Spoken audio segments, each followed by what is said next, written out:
Welcome back सार्थक study centre the change of learning में आप सभी का स्वागत है। तो आज हम बात करेंगे क्लास 12 फिजिक्स में वैद्युत द्विध्रुव के निरक्ष पर वैद्युत क्षेत्र। इसके पहले वाली वीडियो में अक्ष पर वैद्युत क्षेत्र द्विध्रुव के कारण निकाल चुके हैं। तो अक्ष पर जो वैद्युत क्षेत्र निकाले थे, इस तरह से पी बिंदु पर कहीं पर वैद्युत क्षेत्र था, इसका अक्ष पर वैद्युत क्षेत्र निकाल चुके हैं, जिसमें फार्मूला निकला था Ex = 2Q/r³। अब देखेंगे निरक्ष क्या होता है। निरक्ष में सबसे पहले हम ले लेते हैं, ये क्या है, द्विध्रुव है, वैद्युत द्विध्रुव। वैद्युत द्विध्रुव किसे कहते हैं? दो समान प्रकार के आवेश होंगे परंतु चिन्ह में क्या होंगे, विपरीत होंगे, उसे क्या कहते हैं, वैद्युत द्विध्रुव कहते हैं। तो ये वैद्युत द्विध्रुव हो जाता है। इसकी दूरी 2a ले लेते हैं।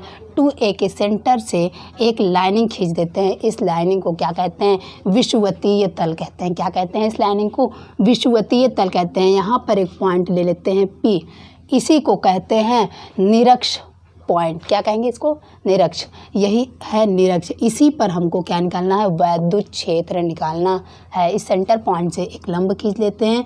यहाँ पर आप मिलता है, ये है 2a के बराबर दूरी है वैद्युत द्विध्रुव को। तो इसको अलग अलग से डिवाइड कर लेते हैं a और a में। अब यहाँ सेंटर O, केंद्र से इसकी दूरी क्या ले लेते हैं, r मान लेते हैं। क्या मान लेते हैं?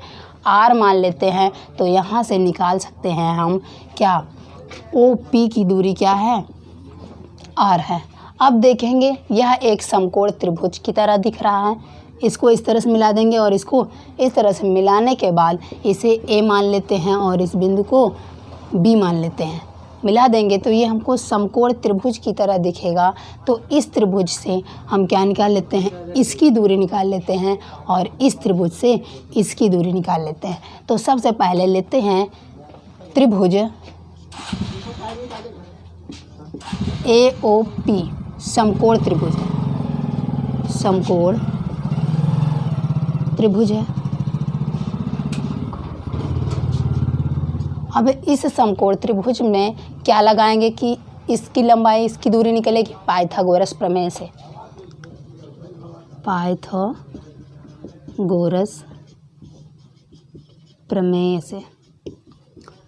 पाइथागोरस प्रमेय निकालेंगे तो सबसे पहले पाइथागोरस प्रमेय में क्या होगा, कर्ण का स्क्वायर यानी कि AP का स्क्वायर बराबर आधार का स्क्वायर, आधार क्या है, AO का स्क्वायर प्लस लंब का स्क्वायर, लंब क्या है, O से P की दूरी, OP का स्क्वायर।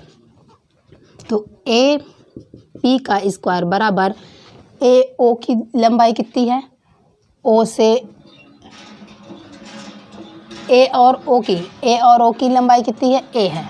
तो ये हो जाएगा A का स्क्वायर प्लस OP की दूरी कितनी है, O से P की R है। तो यहाँ हो जाएगा R का स्क्वायर। अब यहाँ से स्क्वायर हटाएंगे तो इधर जाके क्या लग जाएगा, रूट लग जाएगा। तो AP = निकल के आ जाएगा अंडर रूट में A² प्लस R का स्क्वायर, यानी कि इसकी लंबाई निकल के आ गई अंडर रूट में A का स्क्वायर प्लस R का स्क्वायर। एकदम इसी तरह इसको भी निकाल लेते हैं पाइथागोरस प्रमेय से। त्रिभुज क्या लेंगे, त्रिभुज BOP से। BOP क्या है, समकोण है।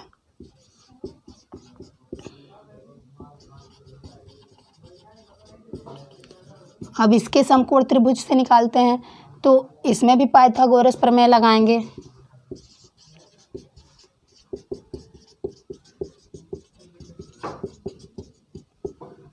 पाइथागोरस प्रमेय, कर्ण का स्क्वायर यानी कि PB का स्क्वायर प्लस आधार का स्क्वायर OB का स्क्वायर प्लस अब लंब का स्क्वायर OP का स्क्वायर। अब यहाँ हो जाएगा PB² = OB क्या है, OB = A है। तो A का स्क्वायर प्लस OP क्या है, OP की दूरी है R, तो हो जाएगा R का square.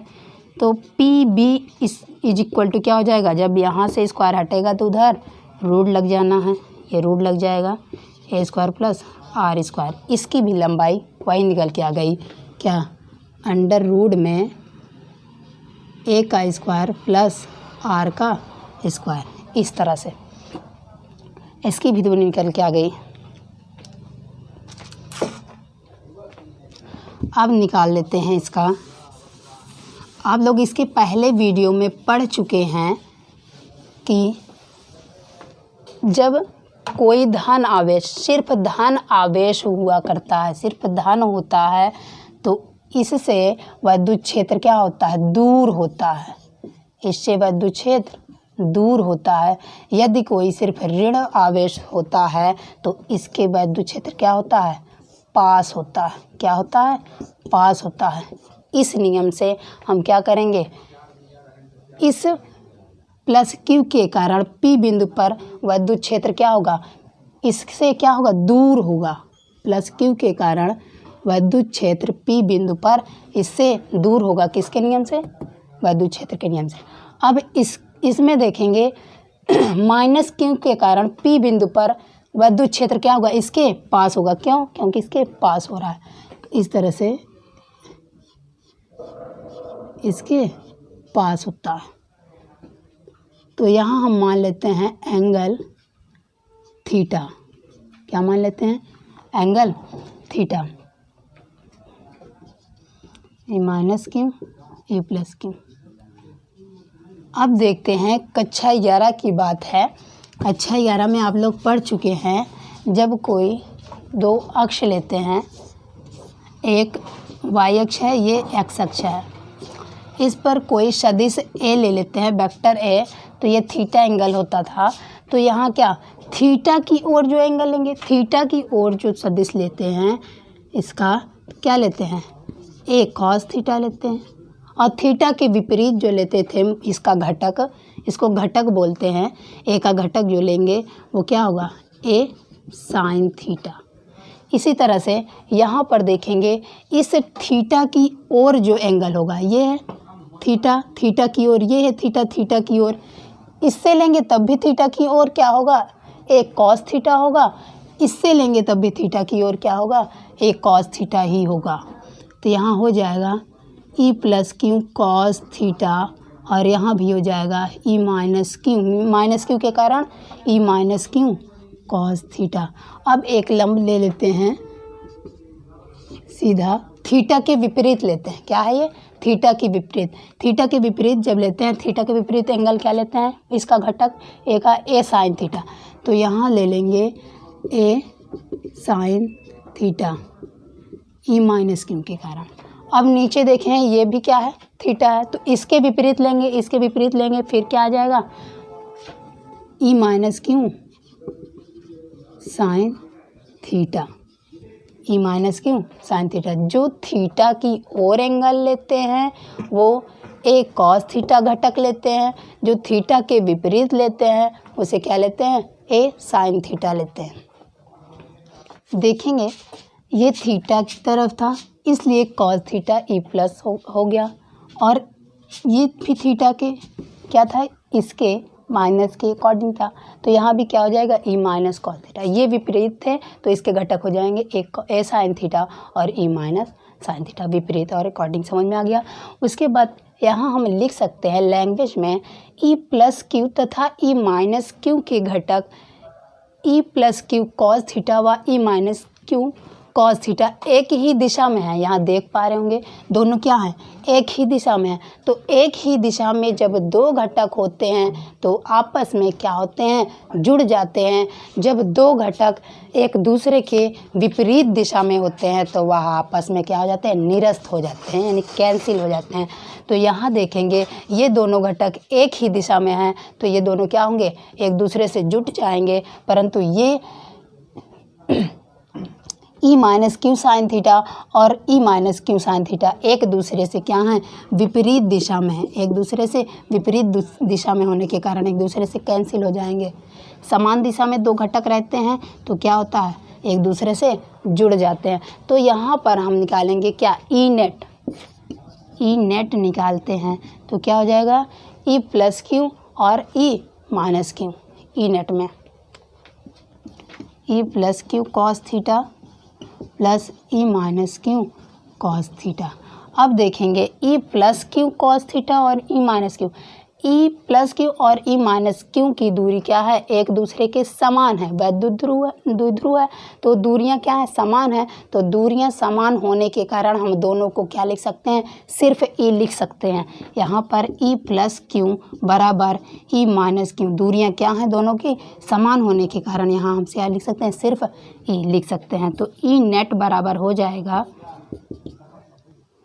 E cos theta plus E cos theta, तो दोनों जुड़ जाएंगे तो हो जाएगा 2e कॉस थीटा। अब यहाँ हम e का मान निकालेंगे।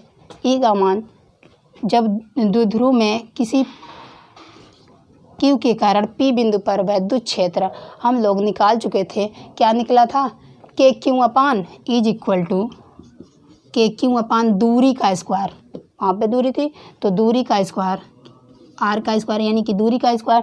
तो यहाँ पर देखेंगे दूरी क्या है, यहाँ पर दूरी क्या है, के क्यू अपान, यहाँ पर इसकी दूरी है ए स्क्वायर प्लस, चाहे जो बिंदु लेंगे, चाहे माइनस लेंगे या प्लस लेंगे, दोनों की दूरियाँ क्या है, समान है। तो a square plus r square, a square plus r square under root में।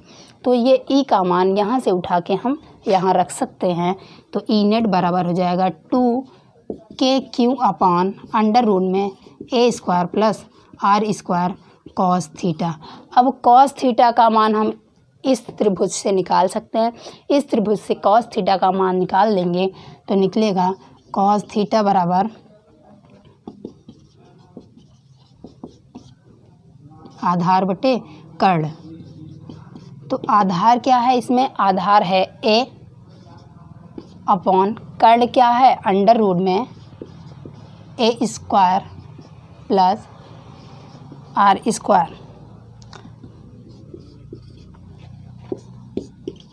तो कॉस थीटा का मान हम यहाँ रख सकते हैं। कॉस थीटा का मान यहाँ रखेंगे तो हो जाएगा 2k अपॉन, ये है अंडर रूट में, ये स्क्वायर लगा है तो स्क्वायर से अंडर रूट कट जाएगा, तो यहाँ बचेगा a square plus r square multiply by cos theta. Cos theta का मान ये निकला है a upon a square under root में प्लस आर का स्क्वायर। अब इसको कैलकुलेट करेंगे तो यहाँ से मान निकल के आएगा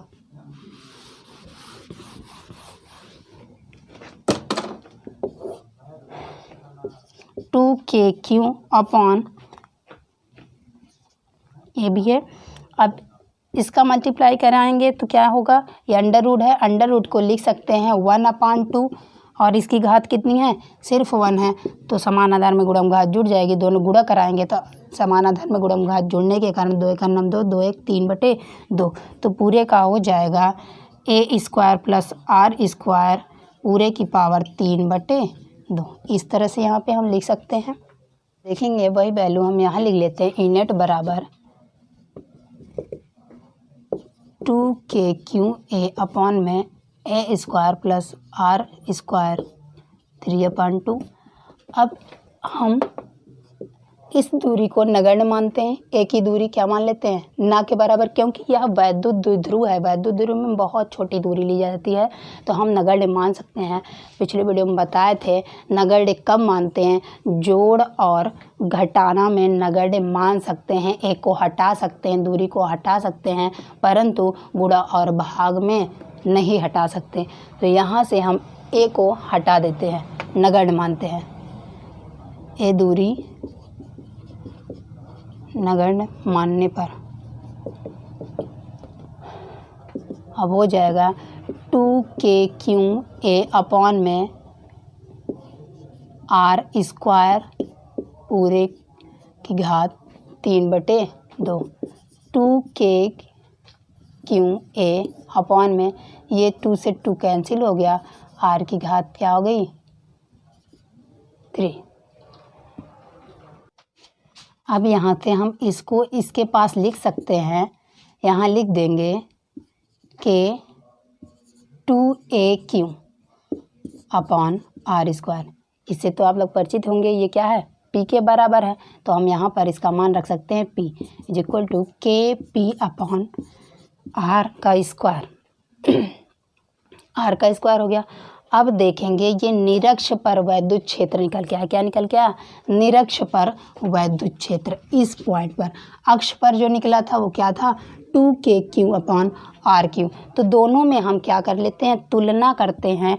तो ई अक्ष पर जो निकला है वह है 2kq/r³ और निरक्ष पर जो निकला है वो है kq/r का स्क्वायर। तो देखेंगे अक्ष पर जो वैद्युत क्षेत्र निकला है वो निरक्ष क्या है? दुगना है। तो यहाँ हम लिख सकते हैं कि ई अक्ष दुगना है निरक्ष पर।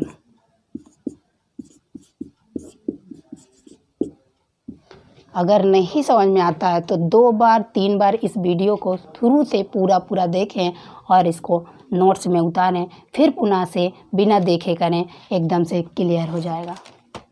Thanks for watching video.